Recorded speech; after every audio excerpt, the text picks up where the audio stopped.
Mesdames et messieurs, bonsoir. Merci de nous rejoindre pour ce nouveau numéro de l'échiquier international en direct de Al24 News. Aujourd'hui, nous allons parler Ukraine. Dans la nuit du 22 au 23 mai, des drones ukrainiens ont frappé la station radar d'Armavir dans la région de Krasnodar Krai, au sud-ouest de la Russie.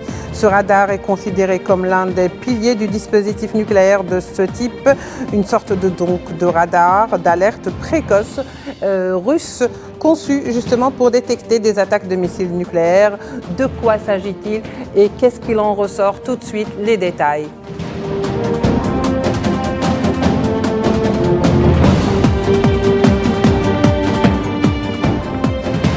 Pour en parler, nous recevons aujourd'hui avec beaucoup de plaisir Karel Verheyken, expert en géoéconomie, Institut Schiller en France. Monsieur Karel Verheyken, bonsoir, merci d'avoir accepté notre invitation. C'est à moi le plaisir. Alors, un drone qui attaque, ou des drones ukrainiens qui attaquent justement un système d'alerte ou de radar russe dans une région déjà en conflit, qu'est-ce que cela veut dire? Est-ce que réellement il y a lieu de s'inquiéter, pour commencer? Oui, je pense que ça s'inscrit dans un processus où en fait la situation devient hors contrôle. D'une part parce que sur le front ukrainien, en fait, l'Ukraine est en train de perdre la guerre selon, disons, c'est une guerre par procuration, comme on dit, c'est-à-dire les États-Unis et l'OTAN veulent se battre jusqu'au dernier Ukrainien. Et donc, petit à petit aussi, il y a une réalité, en fait, avec la livraison et l'arrivée de certaines armes, notamment les fameux MGM 140, qui sont des missiles tactiques qui ont commencé à être livrés donc, au mois de mars et qui commencent à être utilisés. Alors, une fois que vous avez des missiles tactiques extrêmement coûteux et difficiles à manœuvrer, oui. évidemment, on va tenter du côté ukrainien de frapper les installations sur le territoire russe qui permettront de dépister ce genre de missiles. Donc, en fait, à partir du 19 avril, il y a toute une série d'attaques. Je peux très rapidement vous donner la liste. Le 19 avril, une frappe à Briansk de 7 drones kamikazes sur un radar Nebo-U. Ensuite, déjà, en fait, j'ai oublié, mais entre le 11 et le 17 avril, il y a eu ici des attaques sur au Kovilkino, dans la République de Moldavie. Monsieur, qui est aussi un autre Karel, radar. Oui. Monsieur Karel Verheyken, est-ce que justement le fait que l'Ukraine aujourd'hui s'en prenne à des radars russes depuis quelque temps, cela veut dire que l'Ukraine a été dotée en armes sophistiquées pour pouvoir le faire d'abord d'une et de deux, est-ce que cela signifie qu'il y a une réelle menace nucléaire aujourd'hui si ce genre d'attaque continue à se faire dans la région? Oui, c'est ça où je voulais en venir. C'est-à-dire, il y a eu d'abord les attaques par l'Ukraine, essentiellement, c'est des drones kamikazes. Donc, c'est des drones, des choses pas très chères, mais quand même pour les guider. Par exemple, là, sur Armavir, c'est un drone fabriqué donc, par le Portugal, par une société qui est basée à Londres. Donc, voilà, c'est des armes européennes qui frappent la Russie. Hein, il faut bien dire les choses telles qu'elles sont. Maintenant, évidemment, il y a radar et radar, et dans deux cas, dans le cas d'Armavir et dans le cas de Orsk, donc le 26 mai, dimanche, on était quand même à 1800 km de la frontière russe. Ce sont des radars qui, comme vous l'avez dit, ce sont des radars de l'alarme précoce qui permettent normalement à la Russie de détecter des missiles intercontinentaux nucléaires d'entrer sur son territoire. Donc, une fois que vous avez aveuglé, imaginons, bon, pour l'instant, on ne connaît pas exactement les dégâts. Il y a eu un feu, c'est un peu, vous envoyez un drone dans un bâtiment, ça ne détruit pas forcément le bâtiment, mais c'est quand même un symbole extrêmement fort, c'est-à-dire que on est en train de franchir une ligne rouge, un cap, c'est-à-dire qu'on attaque des éléments du système de défense et de la dissuasion russe. Et comme M. Poutine l'a clairement fait comprendre en 2020, une fois que les intérêts vitaux de la Russie et donc sa propre capacité de défense de son territoire sont mis en danger, la Russie qui vient de faire des manœuvres et a défilé donc avec des armes nucléaires tactiques pour bien montrer qu'elle dispose de ce genre d'armes, en fait, on joue avec le feu nucléaire. On n'est plus dans le verbiage. Et on est surtout dans un aveuglement occidental où on pense que Poutine, il fait du bluff et que, comme au poker, il joue du poker menteur, donc on peut y aller. Donc on est quelque part, on a nos dirigeants, y compris le président Macron, qui sont dans une réalité parallèle où tout cela n'existe pas. Oui, justement, il y a eu des mises en garde russes qui disaient que de toute façon, ce n'est pas l'Ukraine qui est en train de jouer à ce jeu, mais c'est surtout Washington qui est derrière. Donc, preuve à l'appui, on a attesté les déclarations des responsables russes concernant cette dernière attaque. Est-ce qu'aujourd'hui, on est en train de faire dans la provocation pour faire un peu sortir l'ours de sa tanière, donc l'ours russe, et que cela, sur le long terme ou sur le moyen terme, puisse dégénérer en guerre thermonucléaire. Alors pourquoi dans votre institut, donc l'Institut Schiller, on parle de menaces thermonucléaires et non pas de menaces nucléaires? Quelle en serait la différence, Karel? La différence, c'est que normalement, si vous voulez, quand le général de Gaulle et d'autres ont conçu la force de frappe, la dissuasion nucléaire, ce n'est pas une arme de terrain. C'est une arme de dissuasion. Oui.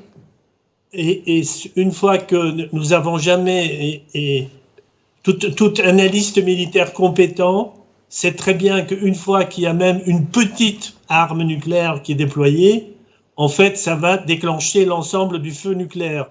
Et ce feu nucléaire, il n'y a pas seulement des bombes atomiques, il y a aussi des bombes H, donc thermo.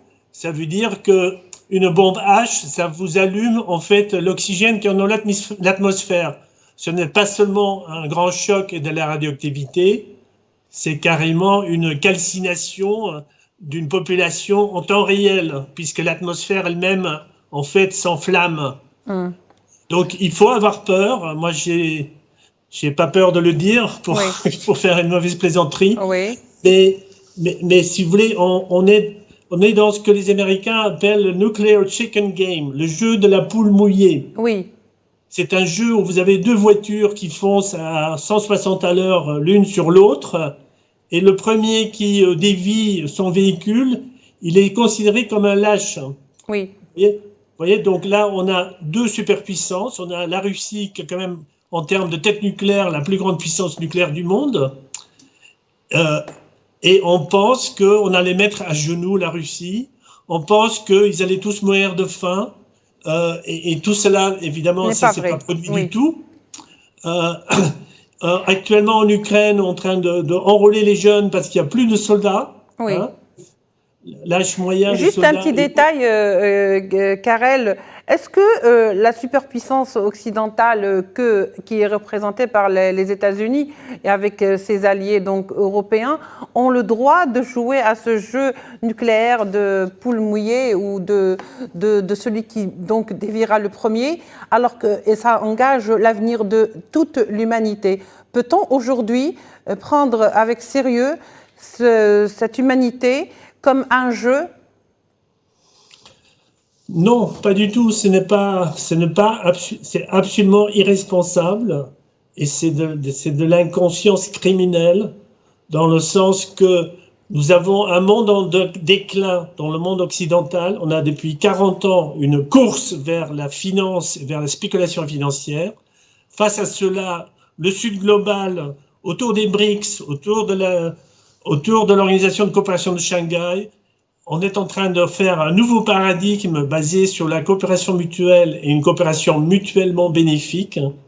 Donc on a une société occidentale en déclin qui veut s'accrocher à sa puissance, à sa volonté d'hégémonie et qui pour cela est dans une fuite en avant, y compris sur le plan militaire, d'aller se suicider, je dirais. Le problème, c'est que ces dirigeants vont se suicider, mais nous avec. Donc Donc, il est à nous de vraiment créer des changements de régime, Oui. si on veut, et surtout de philosophie et de conception de l'être humain. Oui. Je pense que la guerre n'est jamais le chemin vers la paix. Oui. Karl Verken, alors on a dit que ces attaques de drones ukrainiens qui se sont déroulées entre le mercredi à jeudi, c'est-à-dire du 23 au 24 mai, ont été très critiquées par la Russie, mais ce n'est pas un hasard non plus que cela se déroule juste au lendemain, donc quelques temps après les manœuvres militaires russes dans la région. Que cherche justement l'Ukraine en utilisant ces drones? Est-ce que réellement on veut tester la capacité militaire de la Russie, voir si réellement ces radars sont performants dans la détection d'attaques missiles nucléaires, ou tout simplement on veut aller vers une sorte de provocation directe? Car il serait plus facile peut-être de s'en acquérir ou de plutôt vérifier la véracité ou même cette artillerie militaire russe en utilisant tout simplement des renseignements au lieu d'aller vers des attaques directes sur le terrain.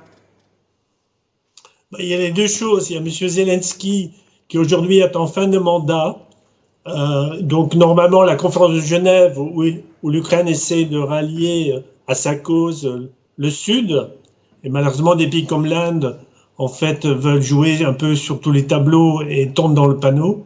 Et de l'autre côté, vous avez des dirigeants militaires en Ukraine qui, eux, doivent donner le moral aux troupes. Et pour que les troupes continuent à accepter de se sacrifier, il faut bien pouvoir annoncer quelques victoires. Donc, après, le problème, c'est que vous avez toute une série de soi-disant mercenaires qui sont déployés, qui sont en réalité des conseillers militaires étrangers, qui sont déployés sur le terrain pour faire fonctionner tous ces armements extrêmement sophistiqués. Donc tous ces gens-là doivent prouver que l'argent, que les milliards qu'on a donnés à l'Ukraine, que ça sert à quelque chose. Et en réalité, ben voilà. Par ailleurs, les meilleurs experts du monde constatent que le conflit est totalement perdu. Oui. Donc, si vous voulez, on est dans une fuite en avant, dans des actes symboliques, et évidemment, les Russes, évidemment, vous avez tout à fait raison de souligner que chaque fois qu'il y a un drone qui pénètre aussi profondément sur le territoire russe, ça permet de repérer, de vérifier les défenses, y compris les défenses antinucléaires contre les armes nucléaires de la Russie.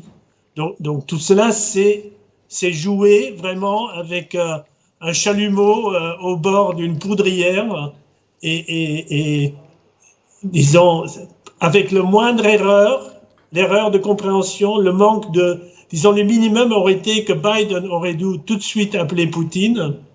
Depuis 6 mois, je crois, il ne se parle absolument pas. Oui. Pour s'expliquer sur cette attaque des drones sur Armavir. C'est évident. Donc, sous Kennedy, en fait, il y avait des canaux. Quand il y avait un conflit, on se parlait. Aujourd'hui, il n'y a plus de canaux. Donc, oui. Au fait, qu'est-ce qu'on veut démontrer? Finalement, l'Occident veut un petit peu vérifier certains faits. C'est-à-dire qu'ils vont dans la perspicacité des radars russes sur le terrain. On veut savoir réellement si ces radars qui détecteraient des missiles d'attaque nucléaire sont performants ou pas. D'ailleurs, à ce propos, le professeur Théodore Postel, qui est vous avez cité dans votre institut Schiller, avait dit que les systèmes russes d'alerte rapide par satellite est très limité et ne peut être utilisé pour couvrir les angles morts créés par les dommages subis par le radar. Qu'est-ce qu'on cherche finalement? Est-ce qu'on est en manque d'informations et que seules les attaques et les provocations permettent de voir si ce système militaire est perspicace ou pas sur le terrain? Russe, bien sûr. Disons que moi j'admire la patience du président Poutine parce qu'effectivement on est en train de mettre à l'épreuve effectivement leur système de défense. Ah, vous pensez que c'est ça? Ah ben oui, et d'ailleurs il y a eu une réorganisation de tous les gens. Il y a eu pas mal de remous au plus haut niveau de la défense militaire en Russie dans les dernières semaines. Donc il y a effectivement je sais pas, on peut spéculer beaucoup de choses sur beaucoup de choses. Ce qui est clair, c'est que on crée une situation où il y a un effondrement total de la confiance mutuelle à créer un monde meilleur. Donc, alors qui fait quoi Il y a une sorte de Karel, il y a une sorte d'accord tacite quelque part entre, on n'a pas cette impression en tous les cas, entre les États-Unis, l'OTAN, c'est-à-dire et leurs alliés, l'Europe, et bien entendu la Russie, qui jusque-là fait preuve de beaucoup de sagesse, d'appel à la raison, de maîtrise de soi, parce que de toute façon, la succession et la série de provocations occidentales aurait provoqué ou aurait pu faire sortir de ses gants n'importe quel autre pays. Est-ce que cela veut dire que tout simplement Poutine a compris le but du jeu? Poutine est un excellent stratège. On peut le critiquer par ailleurs, mais c'est un excellent stratège. En fait, il sait que vous n'avez que prendre une carte du monde et voir, disons, les opinions publiques. Si vous voulez, il faut bien voir que c'est pas le conflit disons, le conflit date du Maïdan de 2014. Ça fait 8 ans que la Russie montre une patience énorme jusqu'au moment, effectivement, on a commencé à avoir une augmentation massive des gens qui étaient bombardés, quand Kiev bombardait ses propres populations, hein, dans le Donbass, qui étaient des populations russophones. Et quand on a commencé à vouloir interdire la langue russe, évidemment, vous créez des situations où Poutine a appliqué ce qu'on appelait, du point de vue occidental, on appelait ça l'obligation de protéger avant, quand on faisait des interventions géopolitiques. Donc la question aujourd'hui, c'est de trouver un moyen d'en sortir par le haut. Et ça ne peut que le problème aujourd'hui n'est pas Poutine. Le problème, c'est que par exemple, M. Stoltenberg, qui est le secrétaire général de l'OTAN, qui normalement ne peut prendre aucune décision à la place des États membres de l'OTAN, M. Stoltenberg va dire, voilà, il faut faire ceci, il faut faire cela. Donc il dépasse ses prérogatives. Le moment est parfait, notamment pour un pays comme la France, de faire une politique de la chaise vide à l'OTAN et de bloquer toute décision, parce que ce n'est plus une alliance qui veut défendre, c'est une alliance devenue offensive au service d'une oligarchie financière basée à Londres, à Washington et dans la Silicon Valley. Alors, on est en droit de se poser comme question quand même le fait qu'aujourd'hui, par exemple, avec la visite de Blinken à Prague, où se déroule donc ce fameux sommet, il est question de l'Ukraine et surtout de encore débourser de l'argent pour aider l'Ukraine. Les États-Unis l'ont affirmé, on va encore aider l'Ukraine. À aucun moment, depuis le début de la guerre en Ukraine, nous n'avons vu un Occident plutôt qui tend la main vers la Russie pour essayer de trouver un terrain d'entente, une sorte de dialogue, de négociation. Pire, de plus en plus, on encourage l'Ukraine à aller en guerre. Et le fait d'aujourd'hui redoubler d'attaques de ce genre de drones sur des bases de militaires russes de radar, de détection de radar, est-ce que ce n'est pas finalement un aveu d'échec donc de cette guerre contre l'Ukraine et ce qui revient à dire qu'on va encore redoubler l'escalade? Hélas, oui. Et on a maintenant les preuves qu'à Istanbul, il y avait un préaccord sur lequel la Russie avait fait des énormes concessions par rapport à l'Ukraine. Cet accord est en train d'aboutir. Et ce sont les Occidentaux. C'est M. Boris Johnson qui est allé dire à M. Zelensky qu'il était hors de question de s'engager dans la paix avec la Russie. Donc, si vous voulez, ça n'a rien à voir avec un conflit entre l'Ukraine et la Russie, comme vous dites. C'est vraiment... D'ailleurs, normalement, on n'aurait jamais dû étendre l'OTAN jusqu'aux aux frontières de la Russie. La Russie a fait connaître ses préoccupations stratégiques et de sécurité. Sur son tracé frontalier. en disant qu'il y a une sécurité indivisible, que la sécurité de l'Ukraine dépend de la sécurité de la Russie et vice-versa. Et donc, en plus, il n'y a pas pire sourd que celui qui ne veut pas entendre. Oui. Donc, la seule bonne nouvelle, c'est que M. Biden, en fait, va perdre l'élection pour la question de Gaza et pour la question de l'Ukraine. Parce que les Américains qui voient leur niveau de vie s'effondrer et qui voient qu'on envoie des milliards en Ukraine, alors que rien n'est fait pour améliorer leur niveau de vie, ils disent, bon, qu'ils s'occupent déjà de nous d'abord. Et ensuite, il y a beaucoup d'Afro-Américains et de Latinos qui voient dans le génocide fait à Gaza exactement ce qu'on a fait, et ce qui est toujours dans la tête de certains suprémacistes blancs aux États-Unis qui ont cette vision de l'autre comme un ennemi.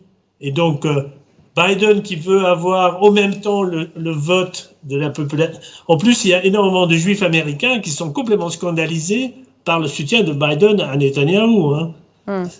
Dans les universités, c'est énormément, de jeunes juifs. Oui.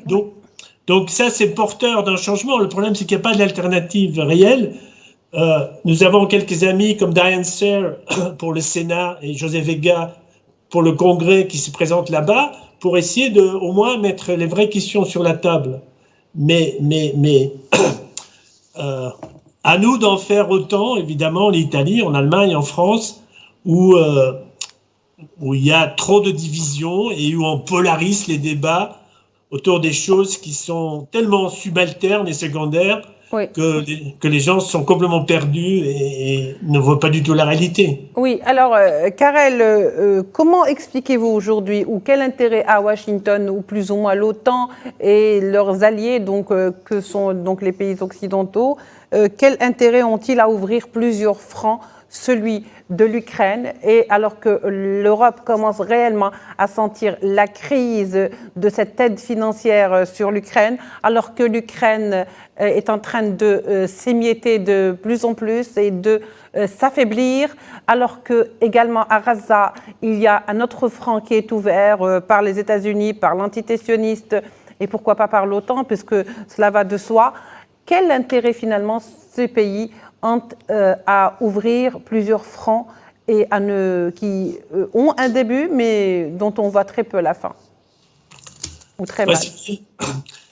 La vision longue des néoconservateurs américains, c'est l'ennemi qui doit abattre, c'est la Chine. Et donc l'Ukraine, en fait, parce que la Chine déjà en PIB ajusté au niveau de vie réel, a dépassé les États-Unis. La Chine a sorti plusieurs centaines de millions de gens de la pauvreté extrême. Et donc, énormément de pays regardent quels sont les avantages qu'ils puissent entre travailler avec cet Occident ou travailler avec le pôle des BRICS. On voit bien comment les choix se font. Donc pour ces néoconservateurs, les conflits au Proche-Orient et en Ukraine, quelque part, c'est un tour de chauffe. C'est-à-dire, on maintient cette production d'armement qui est devenue une véritable drogue aux États-Unis. On rehausse l'économie. Vous savez que tout ce qui a créé Internet, ce qui a créé les GAFAM, Palantir, vous savez, l'intelligence artificielle. Aujourd'hui, l'armée israélienne utilise l'intelligence artificielle pour désigner les cibles avec des marges. Alors, on dirait une intelligence artificielle va tuer moins de gens qu'avant, mais c'est le contraire. En fait, maintenant, on accepte des marges de plus de 100 collatéraux. Donc, on va raser tout un immeuble pour simplement cibler une simple, je sais pas moi, le cousin d'une personne qui est dans le Hamas. Donc, c'est vraiment une folie. C'est vraiment, on est dans un monde de folie où il faut que les peuples se lèvent et non seulement se fâchent ou se mettent en colère, mais qu'ils amènent une alternative et une solution. Une solution. Oui. On travaille pour ça. Oui. Merci beaucoup, Monsieur Karel Verheyken. Je vous rappelle que vous êtes expert en géoéconomie à l'Institut Schiller en France. Merci d'avoir été avec nous en direct de cette émission L'Échiquier international qui vous retrouvera demain. Merci pour votre attention. Au revoir.